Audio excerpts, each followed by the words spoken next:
Summer 1941. A man sat alone in a cheap hotel room in Lisbon. The walls were yellow with cigarette smoke. On the bed lay a British tourist guide, a map of England, and a Portuguese railway timetable. The man was writing a letter. It was addressed to German intelligence in Madrid. It contained detailed reports from 3 British agents, their names, their locations, their access to military secrets. The Germans would pay cash for this information. They would trust it completely. But those 3 agents were fiction. The military secrets were invented, and the man writing the letter had never set foot in Britain. His name was Juan Pujol Garcia, a failed chicken farmer from Barcelona, a man with no training, no government backing, and no resources except his imagination. Within 2 years, he would become the most decorated spy in German intelligence. The Abwehr trusted him more than any other agent in the war. Hitler personally approved his Iron Cross. His reports shaped German strategy at the highest levels. He was also working for the British. They gave him the code name Garbo, after the actress, because he was the greatest performer they had ever seen. On June 6, 1944, his lies would help decide the fate of the largest military invasion in human history. While 156,000 Allied soldiers stormed the beaches of Normandy, German panzer divisions sat idle at Calais, waiting for an invasion that would never come, because Garbo told them it would. This is the story of how one man fooled the entire Nazi intelligence apparatus, how he invented 27 fake spies out of thin air, how he collected paychecks from both sides of the war, and how his greatest deception saved thousands of lives on D-Day. Juan Pujol Garcia was born in Barcelona in 1912. His father was a dye manufacturer. His mother was devoutly Catholic. He grew up comfortable, middle class, unremarkable. Then came the Spanish Civil War. In 1936, Spain tore itself apart, fascists on one side, communists on the other. Pujol watched both ideologies destroy everything he loved. The nationalists executed his friends. The Republicans imprisoned his family. He was drafted by both armies at different times. He deserted both. He saw priests shot in the street. He saw neighbors denounce each other for political crimes. He saw ordinary people become monsters when ideology gave them permission. By the time Franco won, Pujol had developed a hatred so deep it defined him. He hated fascism. He hated totalitarianism. He hated any system that turned human beings into instruments of the state. He tried running a chicken farm. It failed. He tried managing a cinema. That failed too. He drifted through odd jobs, watching from the margins as Europe caught fire. When Germany invaded Poland, Pujol made a decision. He would fight back. He would become a spy for the British. In January 1941, he walked into the British embassy in Madrid. He offered his services. They looked at him. A failed chicken farmer with no military training, no connections, no useful skills. They said no. He came back again. They said no again. 3 times he tried. 3 times they rejected him. So Juan Pujol Garcia decided to prove them wrong. If the British wouldn't let him spy for them, he would spy anyway. But first, he needed to get inside German intelligence. Pujol went to the German embassy in Madrid. He presented himself as a fanatical Franco supporter, a true believer in the Nazi cause. He said he had business contacts in England. He could travel freely. He could gather intelligence. The Germans were interested. They gave him invisible ink. They gave him a code name. They gave him instructions for contacting their agents in London. There was one problem. Pujol had never been to England. He didn't speak English. He had no contacts there. He had no way of actually getting in, so he didn't go. Instead, he traveled to Lisbon. Neutral territory. He rented a cheap hotel room. He bought a blue guide to England, a Portuguese train timetable, a map of Britain. He bought old newspapers and magazines from the British Library. And he started making things up. He invented an agent in Liverpool, a Portuguese businessman with access to shipping information. He invented another agent in Glasgow, a Venezuelan student who overheard military conversations. He gave them names, personalities, backstories. His reports were detailed: convoy schedules, troop movements, factory locations. He described the docks at Southampton without ever seeing them. He wrote about British military installations he found in tourist brochures. Some of it was wrong. The train schedules didn't match. The distances were off. The currency conversions used the wrong rates. The Germans didn't notice. The Abwehr received Pujol's first reports in early 1941. They read them carefully. They cross-referenced them with other intelligence. They found them credible, more than credible, valuable. Agent Arabelle, they called him. His network was producing gold. His reports mentioned convoy routes in the Atlantic, shipping schedules, military preparations, the kind of intelligence that could win wars. The Germans started paying him. Real money, deposited in secret accounts. They increased his budget so he could expand his network. Pujol invented more agents. A Welsh nationalist who hated the English. A Gibraltarian waiter working in military canteens. A secretary with access to government documents. Each one had a story. Each one had motivations. Each one existed only in Pujol's imagination. By late 1941, Pujol was running a network of fictional spies. He was writing their reports himself from a hotel room in Portugal, using outdated tourist guides as his source material. The Abwehr distributed his intelligence to German high command. They praised the quality of his work. They considered him one of their most reliable assets in the Western theater. Some of his reports reached Hitler's desk. Meanwhile, Pujol was getting nervous. He was making mistakes. He reported a convoy sailing from Liverpool. The Germans waited. No convoy appeared. He described military units that didn't exist. He used wrong technical terms. The British noticed something strange was happening. Their intercepts were picking up German intelligence reports about Britain. Reports that contained bizarre errors. Reports that didn't match any known German agent. Someone was feeding the Nazis false information. But who?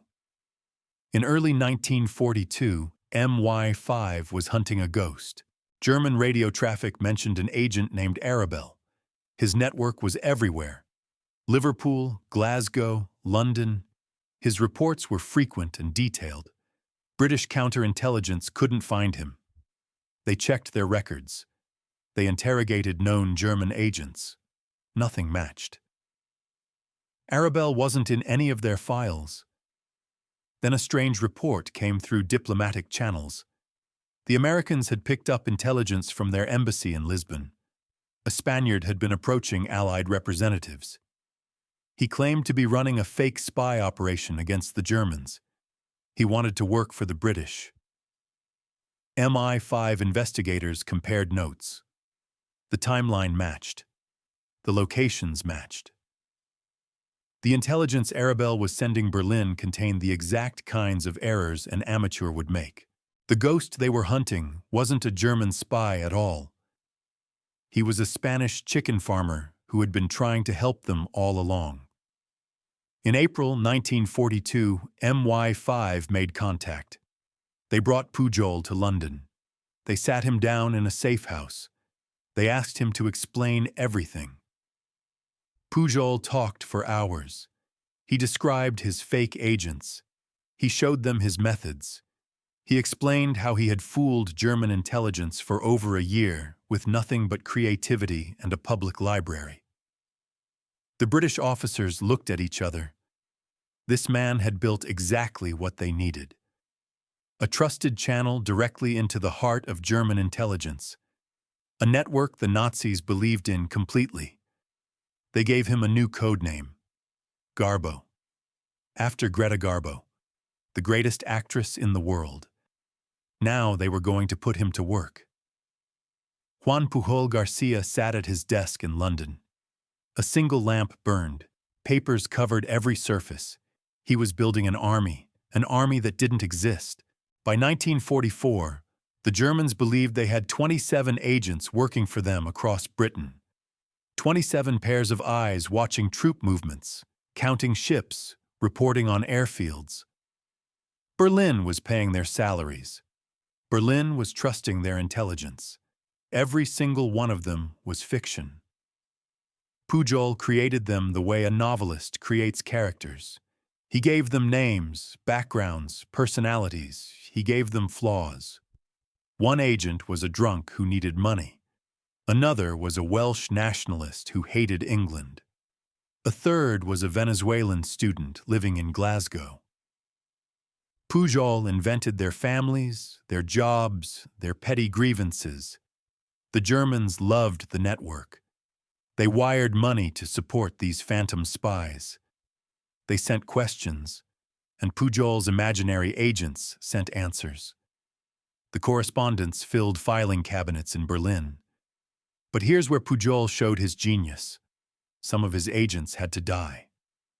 Agent 4, a radio operator, contracted a fatal illness in 1943. Pujol reported his death with clinical detail. The Germans sent condolences. They asked about his widow. Pujol invented her too. He wrote that she was devastated, that she wanted to continue her husband's work for the Reich. Berlin was moved. They put her on the payroll. Another agent got arrested by British police. Pujol reported it as a close call, explaining how the man had nearly exposed the whole network. The Germans panicked. They sent new security protocols. They praised Pujol for his quick thinking.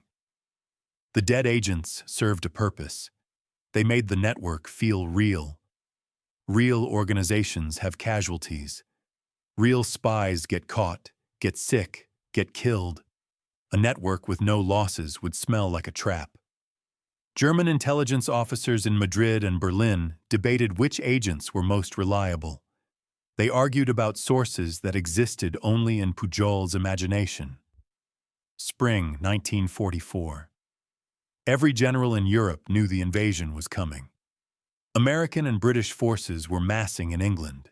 Ships crowded every harbor. The question wasn't if. The question was where. The French coastline stretches for hundreds of miles. The Germans couldn't defend all of it. Hitler had to guess. He had to commit his reserves to one location and pray he was right. Allied planners knew this.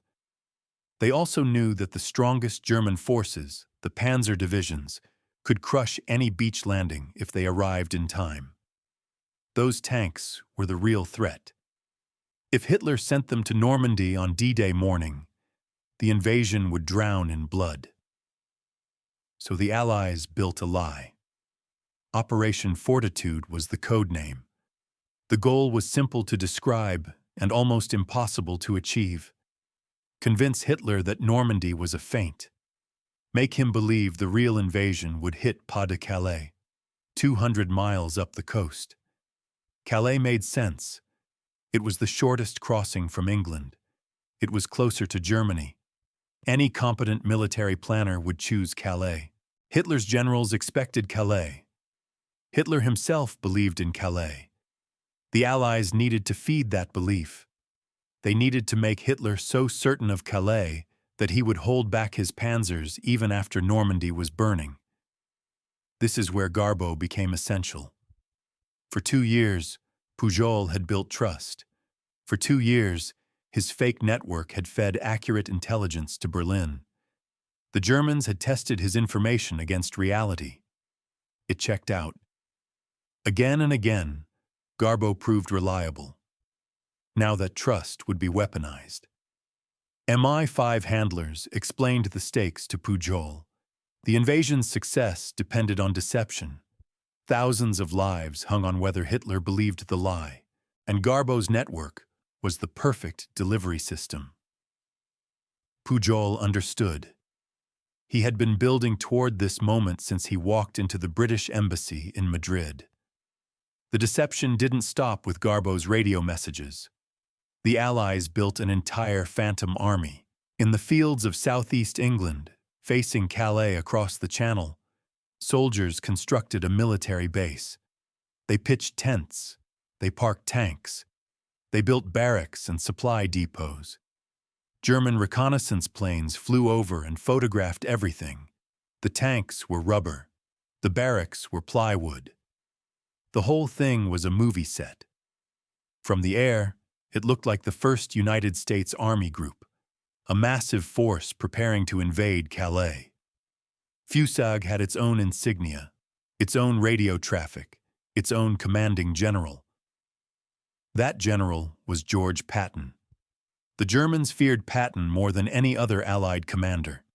They had watched him tear through North Africa and Sicily. They studied his tactics, his aggression, his speed. If Patton was commanding Fusag, then Fusag was the main invasion force. Patton played his role perfectly. He appeared at public events in southeast England. He gave speeches that German spies were meant to overhear. He reviewed troops that existed only on paper. Meanwhile, Garbo's network reported everything. Agent 3 spotted Patton's headquarters. Agent 7 counted tanks moving toward Dover.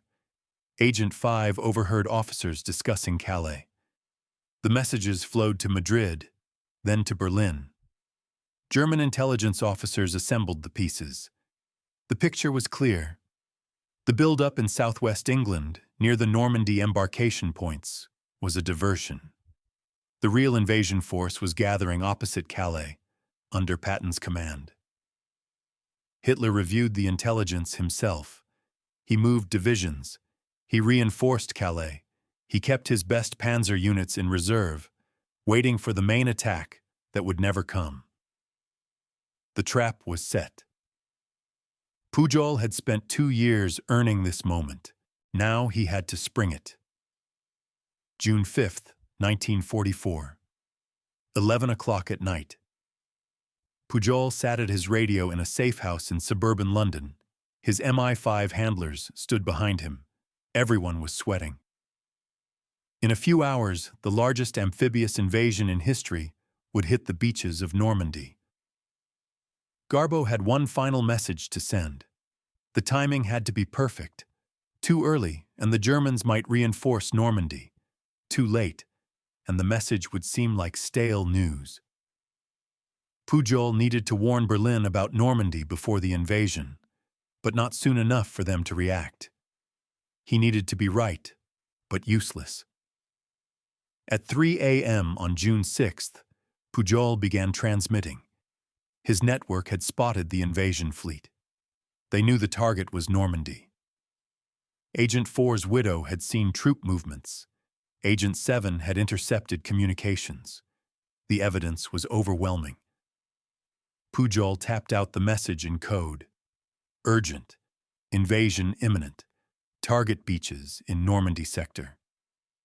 The transmission reached Madrid at 3:15 a.m. The German radio operator tried to relay it to Berlin, but Berlin's station was off the air. The night shift had ended. Nobody was listening. By the time German intelligence received Garbo's warning, Allied soldiers were already dying on the beaches. The Germans were furious. Their best agent had given them advance notice, and they had missed it. Pujol sent an angry follow-up message. He had risked his network to warn them. His agents had worked through the night, and Berlin couldn't even be bothered to monitor the radio. The rebuke was calculated. Pujol was establishing something crucial. He was proving that Garbo had warned them. He had told them the truth about Normandy. Whatever came next, The Germans would remember that Garbo had been right. June 6, 1944. The invasion was underway. American and British soldiers were fighting and dying on 5 beaches. The German defenders were putting up brutal resistance. The outcome hung in the balance. Hitler received the reports at his mountain retreat. Normandy. The Allies had landed at Normandy. His generals urged immediate action. Send the panzers. Crush the beachhead before they can establish a foothold. Every hour of delay lets them bring in more men, more equipment. Strike now. Hitler hesitated. He remembered Garbo's intelligence. He remembered the Phantom Army in southeast England. He remembered Patton.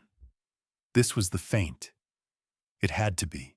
The Allies wanted him to commit his reserves to Normandy, leaving Calais exposed. Then Patton would cross the Channel with the real invasion force and drive straight into Germany. On the afternoon of June 6th, Garbo sent another message. His agents confirmed it. Normandy was a diversionary attack. The main assault on Calais was still coming. Hitler should not move his panzer divisions from the Calais sector. Hitler read the message. He ordered his generals to hold the tanks in place. For 3 critical days, the best German armored divisions sat idle near Calais, waiting for an invasion that existed only in Garbo's imagination. The panzers that could have pushed the Allies back into the sea never moved. Rommel begged for reinforcements. His commanders screamed into telephones. The beachhead was expanding. The Americans were breaking out. Still, Hitler waited. By the time he realized the truth, it was too late. The Allies had established themselves. The liberation of Europe had begun. One man with a radio had paralyzed the German war machine. June 6, 1944. The beaches of Normandy were soaked in blood. American boys were dying in the sand. British soldiers were cut down in the surf. The first waves took horrific casualties. German machine guns raked the landing craft before the doors even dropped. But here's what the dying soldiers didn't know. 15 panzer divisions were sitting idle. Hundreds of tanks. Tens of thousands of fresh German troops. They were positioned perfectly to crush the invasion, and they never moved. Because Juan Pujol Garcia was still typing. Even as the Allied boots hit the sand, Garbo was sending urgent messages to Madrid. The invasion has begun, he reported. But my sources confirm this is a diversion. The main assault will strike Calais. Eisenhower is holding his best divisions in reserve. The Germans believed him. Hitler believed him. For 7 critical days, German reinforcements stayed frozen in place. The 15th Army, Germany's most powerful force in France, sat 200 miles away from the fighting. Their tanks never fired a shot. Their infantry never marched. Their artillery never thundered. All because of lies typed on a wireless transmitter in London. Military historians have tried to calculate the human impact. They estimate that Garbo's deception saved somewhere between 10,000 and 100,000 Allied lives. The numbers are impossible to pin down precisely. But the math is simple. Every hour those panzer divisions stayed away, more Allied soldiers survived. Every day the 15th Army remained frozen, more landing craft reached the beaches. Every German commander who hesitated because of Garbo's fake intelligence was a commander who wasn't killing Americans and British soldiers. The men storming Omaha Beach never heard of Agent Garbo. They never knew that a Spanish chicken farmer was the reason German tanks weren't rolling over their positions. They just knew they were alive. And they stayed alive because one man kept lying. July 29, 1944. The Allied armies were breaking out of Normandy. German forces were collapsing. The Third Reich was beginning its death spiral. And in Berlin, Adolf Hitler personally approved a medal, the Iron Cross Second Class, Germany's highest honor for foreign agents. The recipient was Garbo, their most trusted spy, the man who had built the greatest intelligence network Germany possessed in Britain, the agent whose warnings about Calais had been proven absolutely correct. At least, that's what they still believed. The German handlers in Madrid were practically glowing with pride. They sent congratulations through the wireless. They praised Garbo's courage, his dedication, his patriotism to the cause. They arranged for the medal to be delivered through neutral channels. Juan Pujol Garcia, the man who had been systematically destroying German military intelligence for 2 years, accepted the honor with appropriate humility. He thanked his handlers for their faith in him. He promised to continue serving the fatherland. He pledged his undying loyalty to victory. Then he probably laughed until his ribs hurt. The Iron Cross had been awarded to soldiers who showed exceptional bravery in combat. It had decorated fighter aces and U-boat commanders. Now it belonged to a man who had spent the entire war feeding Germany fake reports from imaginary agents in his kitchen. The ceremony was handled quietly. No photographs, no fanfare. Just a small medal passed through diplomatic pouches to an agent the Germans considered priceless. They were still thanking him, still congratulating him, still believing every word he typed.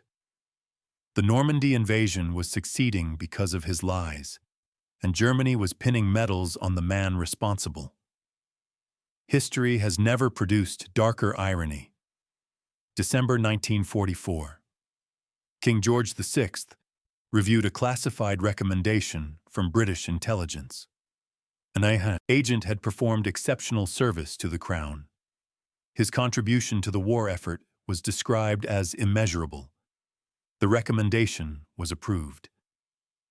Juan Pujol Garcia would receive the Member of the Order of the British Empire, the MBE. The ceremony happened quietly. No press, no photographers. The war was still being fought, and Garbo's identity remained the most closely guarded secret in British intelligence. But in that moment, history witnessed something that had never happened before and has never happened since. One man now possessed medals from both sides of the same war. The Iron Cross from Adolf Hitler, the MBE from King George VI. The Germans decorated him for helping them. The British decorated him for destroying them. Both believed they were honoring a hero. Both were correct, depending on which flag you saluted. Think about what that required. For 3 years, Garbo had maintained perfect deception in 2 directions simultaneously. He convinced the Germans he was their loyal servant while feeding them poison. He convinced the British he was worth trusting while inventing an entire fictional spy network from scratch. The handlers in Madrid still sent him money. They still trusted his reports. They still considered him their greatest asset. And he had just received a medal from the King of England for betraying them so completely. No double agent in history has ever achieved this. No spy before or since has stood decorated by mortal enemies at the same time. Juan Pujol Garcia, the chicken farmer they rejected, had fooled the most sophisticated intelligence services on Earth. He kept both medals. May 1945. The war ended. Juan Pujol Garcia faced a problem. He knew secrets that could get him killed. Former Nazis wanted revenge. Intelligence agencies wanted to debrief him. Journalists wanted his story. Everyone wanted a piece of the greatest spy who ever lived. So he did what he did best. He lied. Garbo moved to Venezuela. He changed his name. He started a new life selling trinkets to tourists. He told no one about the war. He never mentioned Normandy or D-Day or the fake spy network that changed history. Then, in 1959, his British handlers received word. Juan Pujol Garcia had died in Angola. Malaria, they were told. A quiet death in Africa. The greatest double agent of World War II was gone, except he wasn't. The death was fake. Another piece of fiction from a master storyteller. Garbo had staged his own disappearance to escape the past forever. For decades, he lived in Venezuela. Anonymous, forgotten, selling goods in a small shop. The tourists who bought from him had no idea they were haggling with the man who fooled Adolf Hitler. In 1984, a British historian named Nigel West refused to believe Garbo was dead. He spent years tracking leads, following paper trails, chasing rumors. Finally, he found him. An old Spanish man living quietly in Caracas. Juan Pujol Garcia was alive. He was 72 years old, and he had been hiding from history for nearly 40 years. When West found him, Garbo smiled. He invited the historian inside. And for the first time since 1945, he started talking about the lies that won the war. Juan Pujol Garcia died in 1988. He was 76 years old. By then, the world finally knew his story. He had returned to Normandy for the 40th anniversary of D-Day. He walked the beaches where thousands of soldiers had survived because of him. Veterans shook his hand. Generals saluted him. The chicken farmer they once rejected stood honored among heroes. Think about where this story began. A young Spanish man with no training walks into the British embassy in Madrid. He begs them to let him fight Hitler. They laugh at him. They call him useless. They send him away. So he creates a spy network from his imagination. He invents agents that don't exist. He writes intelligence reports about places he's never visited. He fools Nazi Germany so completely that they beg Britain to let them recruit him.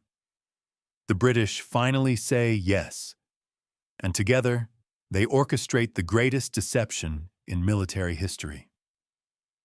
One man with a typewriter convinced Adolf Hitler that the largest invasion force ever assembled was a fake. One man's lies kept panzer divisions frozen while Allied soldiers stormed the beaches. One man received medals from both sides of a world war because nobody could tell what was real.